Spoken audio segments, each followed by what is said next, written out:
Hello and welcome to How to Start Up, a podcast for anyone starting a company. This is a collection of conversations with people who have all successfully started, run and even sold their own companies, sharing not only professional but personal experiences on what we should be doing now, next or never. Hosted by me, Juliet Fallowfield, founder of PR consultancy for startups Fallowfield and Mason. Today we're joined by Geordie Mackay-Lewis and Jimmy Carroll, co-founders of bespoke travel and yachting company Pelorus. Taking a unique approach to business, rooted in the core values they gained through their military experiences, Geordie and Jimmy speak on the hidden value the pandemic offered them to slow down and build, the importance of team as the foundation of success, and the intricacies and impact of advisory boards throughout the growth of their business. Jimmy and Geordie, it's lovely to have you on How to Start Up today. Thank you for your time. It would be great if you could quickly introduce yourselves and a bit about the business you started.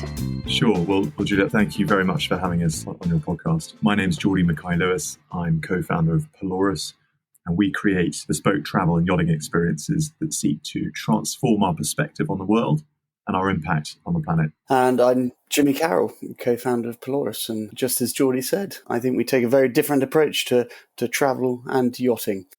When did you start Pelorus and why? So we started in November 2017. We both recognised enormous potential in the travel and yacht markets that we didn't feel was being realised. And we felt we needed to create a platform and a group of companies that allowed the clients to experience the planet in a very different way. I think we both came from different companies in different industries, but also had the same vision of where we should be going with a new company and some of the pitfalls and dangers that our previous experiences had exposed us to. So we really wanted to take a different look at travel and yachting and build everything on the foundations of our military experience and the military planning. And really that's our USP. One thing that a lot of people have said to me is like, oh God, you're doing so well. And I'm like, how do you know that? No one else sees that P&L sheet apart from me. What does success look like to you both? And is it different? Great question. I think it probably is different for everyone. It's relative. Jimmy and I have the same goals and missions for our brand. And that is to create a globally recognized luxury brand that's known for creating the best experiences in the world. Definitely. And I think, Julia, additional to that is outside of the success of the business and that global reach is if we create a business that clients want to work with us and the brand is that strong that the desire pulls them in, but also the staff that we have working for us. I think success for us is very much based around the team as well and the people that we have within Pelorus. It's only with them that we can achieve those goals and really succeed. Actually, someone said to me, I think it was 18 months ago, oh, you're at the people point. And I was like, what do you mean, oh, the people point? And then I got it. Finding people, keeping good people, growing people is one of the hardest parts of running a company. How have you guys tackled that? I fully believe whoever told you that is absolutely right. And I think it was one of the key points that was drawn out when we started up. People said one of the hardest areas will be finding good talent and retaining it. And it's tough out there to get the best of the best. We've employed some of those military techniques, and I think our interview and recruitment process is pretty tough and robust, but it ensures that we really do seek and find really the best talent and those with an entrepreneurial flair. We want people who can really help drive the business forward and go out there and add contributions at every single level. It doesn't matter if you're the most junior or the senior person. We want people adding experience and contribution. Well, I'm sure the military have sworn you to secrecy about this, but you've both mentioned it a couple of times now. So what would be your learnings from your previous experience, especially when it comes to recruitment? Well, I think the first one is mission command. So that's really empowering our team and our people to act autonomously and to have the confidence to do the jobs to the best of their ability in the way they see fit. And then we are there just as a support function. And we're not there to micromanage or anything else. We're there just to support them and allow them the freedom of movement to go out and do what they feel best. I think that's what's allowed us to scale pretty quickly. That's what's allowed us to recruit some amazing people and scale in different markets. That came from our days as reconnaissance officers. So trust is a huge part of it. You bring people in and you trust and hope they build that trust with you. How would you advise a new founder to let go of the reins in a way? There's only a finite amount of time that you as one individual has in a day and the capabilities and capacity that you can do. So you have to be able to have the trust in people to go out there. And sometimes you've got to move fast and break things. And if the product breaks, you've got to test it and come back and try again. Also coming back, we're always conducting reviews, if that's reviews with our staff every 6 months about how they're doing, how the company's doing, and also with every single one of our trips, we conduct a review after the trip with the clients, the suppliers, the people we've used on the ground and internally as well, because that's the only way we can really grow through that full 360-degree feedback loop. So even though time's so precious, but taking that proactive time to ask for the feedback from all of your stakeholders is proved fruitful. Absolutely. Yeah. That's another lesson learned from our time in the military. We learned some pretty hard lessons, pretty young age, pretty quickly. And what the military is really good at is making sure you never make those mistakes again. We brought all of that across. And let's be honest, we're always going to make mistakes. We're in the service industry. No one's got a 100% unblemished record, any service business. So we absolutely want some mistakes to be made, and to do that under the watch of the more experienced members of the team who are helping more junior members of the team come up. And we've got to learn from those mistakes and embrace a bit of failure, because that's super important in any startup with any young team as well. As long as you've got a really strong process in place to learn from that and grow and thrive off those failures and those mistakes, then I think you're in a really strong position. I think just building on the people piece, our two main drivers of growth are our clients acquisition and management and our people acquisition and management. And they've got to be approached in equal measure. So you've got to spend as much time trying to acquire clients and sales, retain those clients as you do with your people. And I think post-COVID, we're seeing this even more. Recruitment's tougher than it's ever been. You've got to create more benefits, be more innovative with your benefit schemes, and manage your teams in ways that has never really had to happen before, because no one's been in such a tough recruitment environment. Yeah, someone said to me, as long as you realise that you needed to recruit 6 months before you realised it, you'll be fine. And I was like, okay. Very true. But on the benefit piece, I've been trying to go back through all of my old contracts, and I had some wonderful roles with some wonderful benefits in place, and just pull those best bits in for my team. But do you have any that you're delighted to offer them, other than the amazing travel opportunities, obviously? Well, that was the obvious one. I think some of those benefits have got to be tied to the values of the business as well. So you've got to get out, you've got to encourage creativity and innovation. I think, cash is king, so you've always got to have a good incentive program anyway, and something that is tied to the profit of the business, and something that everyone can get behind, so they really feel that their contribution is worthwhile and it's rewarding. But I think playing on the values, we're a very purpose-driven business. Our impact on the planet is extremely important to us. A lot of that is through the Pelorus Foundation, but everyone in the business has time off to go and carry out conservation work, and we give that's additional time away from the office. But I think all of that, if you build purpose into the benefits as well, and it aligns with the values of the business, I think that's super important. So it's not just in line with the rest of the industry. You've got to be doing more. It's got to really ring true to who you are as a brand. I think we're always looking, the likes of Google and Facebook, all those tech people really changed the world of what benefits look like for companies. And we're constantly challenging ourselves to see how we bring in new ideas and unite the team and get them out of the office as well, as much as possible. Because I think creativity is all around us. It's in the natural environment. And so if we can get people out and about, we'll be succeeding. And you've talked about the office a few times, but when I follow you both on Instagram, your office could be anywhere in the world at any given time. And your company probably sets the bar very high in terms of that practice of not physically needing to be in any one particular place. Do you need to see people face to face in your team, or do you completely enable them to work remotely, or is it a bit of a blend? We've absolutely gone for a hybrid approach. What we're finding is a mix. We have people who want to come into the office every single day. They really enjoy that. They enjoy the culture of the office life, being around their colleagues. And I think we've created a business where people want to socialise together as well. The key part of having people back in the office is that the creativity and learning is so much easier. But ultimately, with a laptop and the phone, you can be conducting your business from anywhere in the world. And so we do have people who are working permanently out of the office. We have remote teams in America, Saudi Arabia and Cape Town now. So it doesn't mean that everyone has to be in the headquarters. And I think that's a really good way of bringing people in as well. And it's another incentive and benefit that we can be flexible in that approach. I love it. I've now worked out I do my best work in transit, and all those dead hours I used to spend travelling that I now put to good use, which is fantastic. Given you're a travel company, the pandemic, I imagine that would have been the toughest challenge that you faced as a business. Can you expand on that a bit and how you overcame, say, that challenge or any other challenge that you faced? Sure. So I think it's the obvious one because we're a travel business. However, we've faced multiple crises since we started the business. And I think for any founder or potential founder, you've got to be prepared for multiple crises of different levels of severity. But as long as you know it's coming and you're always prepared that something's going to be around the corner, stand yourself in good stead. The pandemic for us was as much of a crisis as it was an opportunity. We had been growing extremely fast, and we'd only been running for 2.5 years. We, by this point, had 3 businesses in the Pelorus group that were all operating well.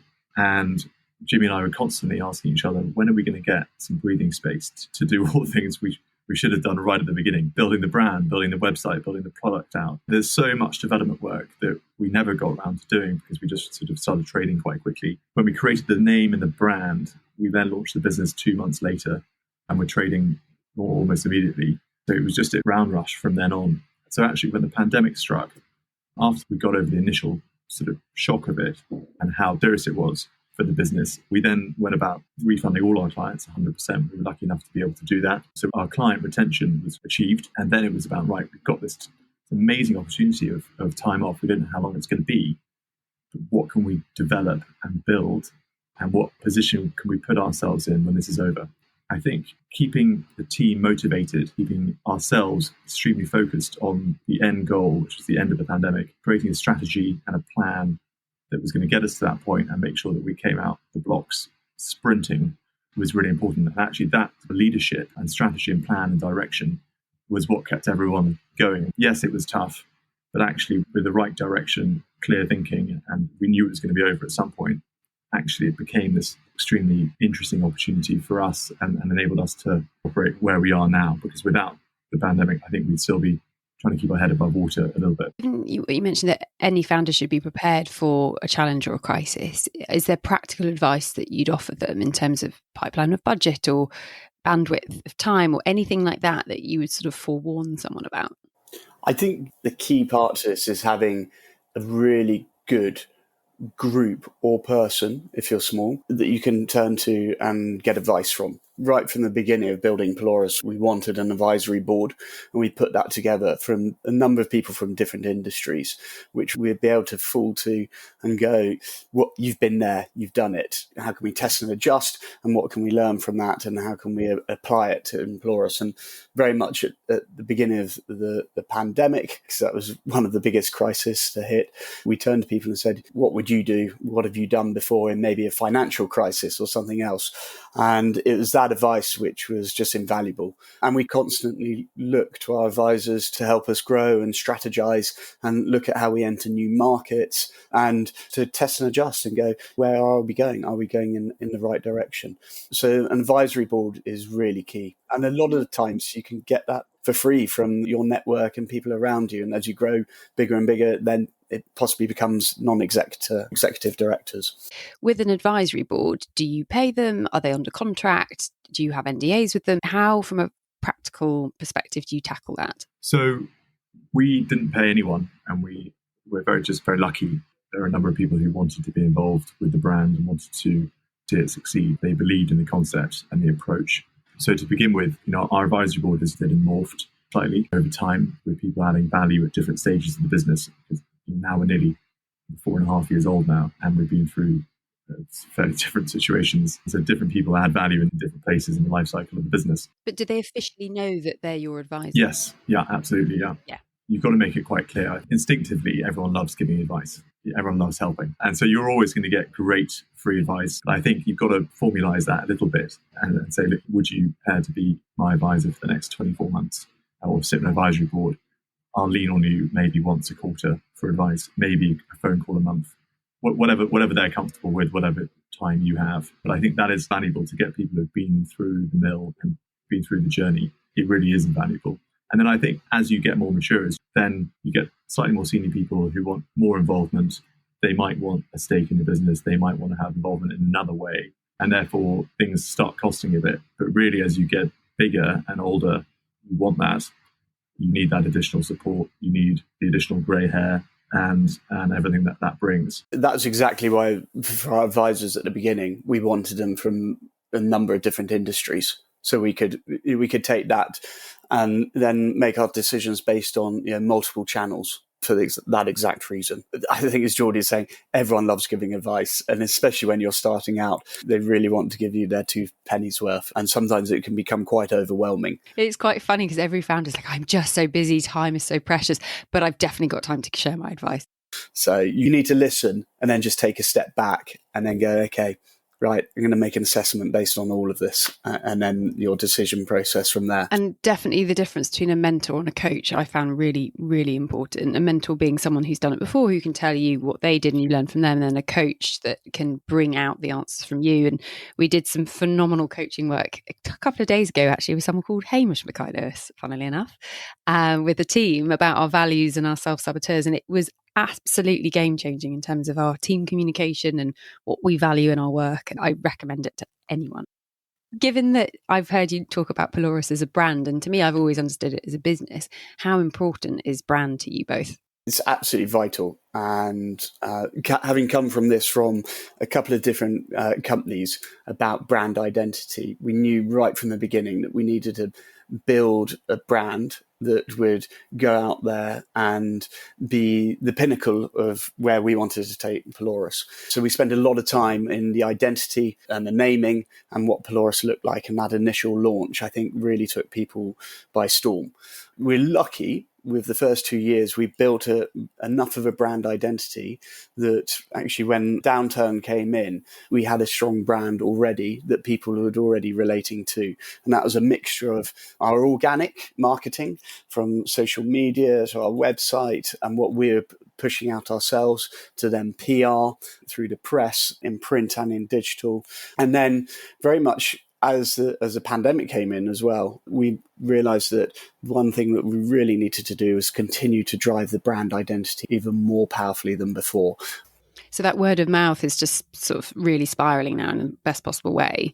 How has that helped you when it's come to investment and building the business? It's key to investment. Investors these days do so much due diligence. They want to invest in something and have worth and value well after it's been sold. So the founders have moved on, but the brand needs to stay alive and keep on growing. I think for us, we've done a hybrid model. So we've raised a little bit, and we've always been extremely conscious of having that buffer, being comfortable with capital. That put us in a good place during the pandemic. We had enough to see us through, and we know there's future crises ahead of us, and we're always going to have enough on our balance sheet to make sure we're in a good place. We haven't over-invested, so we haven't gone out and run the whole business on an investment model. It was incredibly important to Jimmy and I at the beginning to make sure we were going to prove the product, prove the model, make sure all our business verticals were profitable, and then start scaling. And you did that because that gave you peace of mind and it validated your business model? Or you just gut feeling felt that was the right thing to do? I think it gave us peace of mind. For those founders who are looking for money from family and friends, got to have a proven model to sleep well at night, that you're using that investment wisely. But also, if you just run a business purely off investment and you don't know if it works yet, that's pretty stressful. And then the only sort of final piece on that is always raise more than you think you need, and always factor in a lot more time than you think you will need to raise. Everything takes longer than you think. Always. And then there's the depletion of time that you never even realise that you are your own IT help desk sometimes, and that day's gone. But with investment, when you're self-employed, you are your own boss and you can run quite quickly because you're making all the decisions with your co-founder in your case. But when you take on investment, do you then give part of that up? Does it feel like you then have a sort of surrogate boss in a way? It really depends on the type of investment you take on. And if you're taking on private investment, they may want to have a say in it, or they may just have confidence in you to get on and do the job and be there for more of an advisory place. If you're taking on more kind of institutional investment from VCs or even banks, etc., they're probably going to have a much bigger say in where you're going and what you're doing, and going to want to sit on the board, have monthly board meetings, and really have a controlling word in business. So, it depends on what you're looking for and where you're going after that investment, and how much control you want to retain. That's really key. I think with the investment, so many businesses now feel that they have to raise investment from the beginning. And that's why Geordie is saying this more hybrid model we're kind of taken, is that actually, if you can completely bootstrap a business and you can grow off the revenue that you're generating, well, you'll retain all the equity and ownership of it. And then you bring in those advisors and maybe have non-executive directors around you to help with the strategy and take you forward. That is a really good position to be in. So you've got 100% ownership. But on the other side, there is nothing wrong with giving equity away for cash, which is going to allow you to project further, faster, and probably more aggressively than you would expect from organic growth. And again, it depends on what type of industry you're in and where you want to go with the business. So it's food for thought on both styles. And I guess this is where your advisory board can really play that crucial part in giving you that experienced advice as to what's the best thing to do. As co-founders, how have you dealt with any unexpected events outside of your control? So part of our job from before, when we were in reconnaissance and has continued forward well into Pelorus and will continue in the future, is to conduct recce's of some of the destinations and experiences that we create for our clients. A lot of that, happens in remote places, and we're developing experiences that haven't been done before in environments that haven't been done before, and we're testing experiences that already exist in certain environments. We just want to make sure that they work for our clients. So one of those was a recce to southeast Kazakhstan, to the Altai Mountains. And Jimmy and I were together, but we were testing out various activities and experiences, one of which was paragliding. I've been paragliding for a number of years. And unfortunately, after the fifth flight, I had a malfunction with my wing, my parachute, which essentially meant that I free-falled about 30 meters coming to land and then broke my neck, 9 vertebrae. So that was a very unforeseen challenge to us at a time where we were, 2.5 years in. And we were flying, which was great, no pun intended. And then we suddenly had a essentially life and death situation on our hands, which could have been the end of business, amongst other things. But luckily, our sort of previous experience and training kicked in, and Jimmy was able to get me out of that situation, managing to keep me in one piece without being paralyzed, and get me there fast enough before I was pretty close to not making it. So. There's a whole piece that happens after that in recovery and getting out of that and through that. And there's a whole load of things that have affected our business and lessons learned that have come out of that experience. Thank God that you're okay and that you were together in that instance. And I think the main thing is that you recce everything and you test everything. So we take the safety of our clients extremely seriously, and we recce and test most of the experiences and destinations that we're operating in. It's part of our background, managing risk and understanding it and assessing it. It's a key component to the way Pelorus operates. What were those lessons learned from a business perspective that you took away when you were incapacitated and in recovery? How did you, as co-founders, deal with that situation? It kind of all stems back to building an amazing team, and we were just really lucky that we had great people who had the autonomy to crack on. I was out of action for a number of months. Jimmy was obviously able to lead the business, but he was doing that with the support of amazing people who were all leading their own departments. We've instilled that from the beginning. That redundancy was really key to allowing Pelorus to scale and grow at the speed it had previously, and to continue doing that, and to enable Jimmy to carry on doing his role as well. So I think that was one of the key parts. And I think there are a whole load of other things that fell out of it, which make you question why you're in business. What was the purpose of Pelorus? Was it a force for good? There were a whole load of questions asked around that. What were we creating? Are we doing enough philanthropy? Are we giving back enough? Are we comfortable with the impact we've had on the planet? We set up the Pelorus Foundation straight after that. That was a direct result of the accident. The Pelorus Foundation leads a lot of what we do in Pelorus. So we have a completely separate team. It's an independent charity. It's achieving far more than what just a business siphoning off 8% of profit or whatever it happens to be would do. So, yeah, a lot has fallen out of that in a really positive way. Is there any advice you'd give for other founders of the planning or the preparation, given that you can't foresee these things happening? What sort of groundwork would you suggest they do to mitigate those risks? Yeah, groundwork's really interesting. I had ground rush falling out the sky, but I think, ask that question every time. It's not what would I do if I fell out of the sky tomorrow? It's what would you do, more likely if you were run over by a bus in London tomorrow? And who's going to be able to move this forward, take it on? Who's responsible for that? And I think as leaders, you should always be asking that question. So I think there's a sort of element of just responsibility in building in contingencies and redundancies into any plan. It's happened to us, and it might not be for everyone, but I think it's also useful asking that question. If I got hit by a bus tomorrow, what was it all for? Mm-hmm. And I think there needs to be a slightly higher purpose to making sure you're building the most profitable business. Given what you've gone through, has it made you question anything in your personal life as well as your professional life? I think it's reinforced the fact that we're extremely lucky. We do what we love. We're passionate about what we do, and work is play and play is work. Not everyone's lucky enough to achieve that, but it really sort of reinforced the fact that it's all worth it because we're just doing something amazing. And if you're hit by a bus tomorrow, can you look back and go, well, that was a great ride, wouldn't do anything differently? I think you kind of got to look at life like that, but you absolutely got to look at your business journey like that, because what else are you doing it? I think in any career, in any lifetime, those are big questions to ask, and not to be asked when you retire. I guess you're really asking those questions much more regularly now. Yeah, absolutely. And I think if you can ask yourselves that and your team that on a more regular basis, are we doing everything in the most exciting way, interesting way, or the best of our ability? Is there a purpose behind it all? What do your team want to add to that? What purpose do they want to add to the whole process? And it absolutely has been an interesting wake up call. It's a great reminder as well. What's it all for? What are we doing it for? And you have these sort of great positive reminders. I think that's the key part. It's all been like a hugely positive experience, actually. Any last golden nugget pieces of advice you'd like to share with a new founder?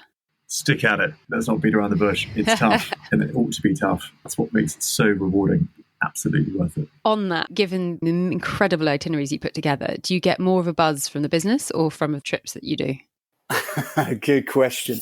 Yeah, we go to some incredible places around the world, and some amazing clients that we're working with, and so that is absolutely a buzz. But actually, I think seeing the success of the business and growing and how we're developing into different territories is just hugely satisfying. And when you see a team coming together and working together and the enjoyment that they're having, that is probably the biggest success out of it all. And final point, surround yourself with great people. Build a great team. We're extremely fortunate. We've got an amazing team around us, and that's the only reason Pelorus is succeeding.